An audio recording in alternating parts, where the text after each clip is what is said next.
Hello and welcome back to the series where we talk about random piece of music from our collection. Today we'll be talking about 2112 by Rush. This is, I would say, Rush's most progressive album. Their most, or at least the most stereotypical prog album. There's also Hemispheres and Farewell to Kings that could take that title. But it does feature their, I would say, their most famous side-long epic, which is the title track and opener 2112. I'll talk about the songs first. I really have most to say about the title track. 2112 is the title track. It opens with like spacey, weird synthesizer noises, and then the opener, like this opening section, 2112, in the instrumental with a very cool heavy guitar riff, one of the most like heavy riffs I've probably ever heard, and it could easily fit into a metal song. But I mean, you know, I think Rush are really cool for being a progressive rock band, but being interested in that more heavier guitar tone, whereas other progressive rock bands mostly didn't use distortion on their guitars in that way. But very heavy guitar. It opens with, you know, an instrumental section, very driving, very fast, very heavy. And then next is Temples of Syrinx, which is also really good. It's where these vocals come in. I don't know if it was released as a single, but you can find, like, on a Rush compilation, they have Overture and Temples of Syrinx separated. And I remember I made a Mario Kart music pack a while ago that I won't go into much detail on it, but I made it with all progressive rock songs, and the point of this was to be the lap 1 and 2 music was the sort of more slow, boring part of the album, of the song rather, and lap 3, as soon as it starts, is the very epic part of the song.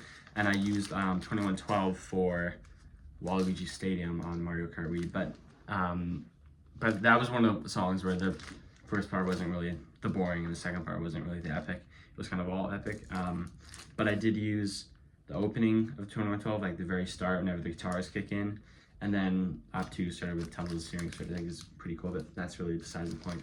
And then it comes next is Discovery, which is like after Temples of Syrinx ends, it's really the more heavy part as well as the first part, and then it kind of like goes silent for a minute. You hear like water flowing, and then it slowly builds up. There's just like an acoustic guitar, and then Geddy singing with acoustics, and then it builds up again.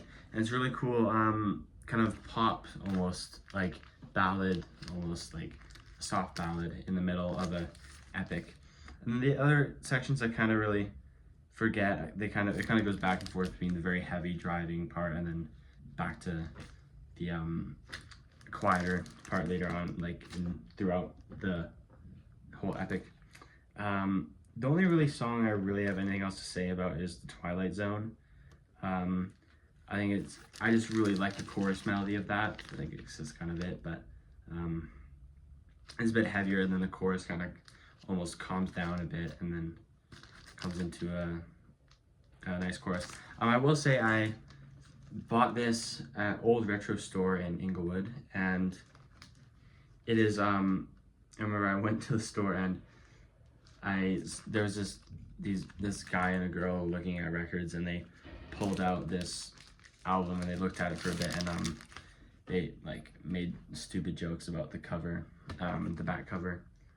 And I remember I always find you see that a lot when you go to record stores, like a guy takes his date there and he pretends he knows everything about records, which like, he might know more than me even, but it's just a bit douchey and whatnot. And you think, why the fuck does he have a date and I don't? When I wouldn't, as much as I love records and I'm a music nerd, I wouldn't really take my date to a record store, especially like a first date thing. Anyway, yeah, got this at Old Retro Store in Calgary. This is 2112 by Rush.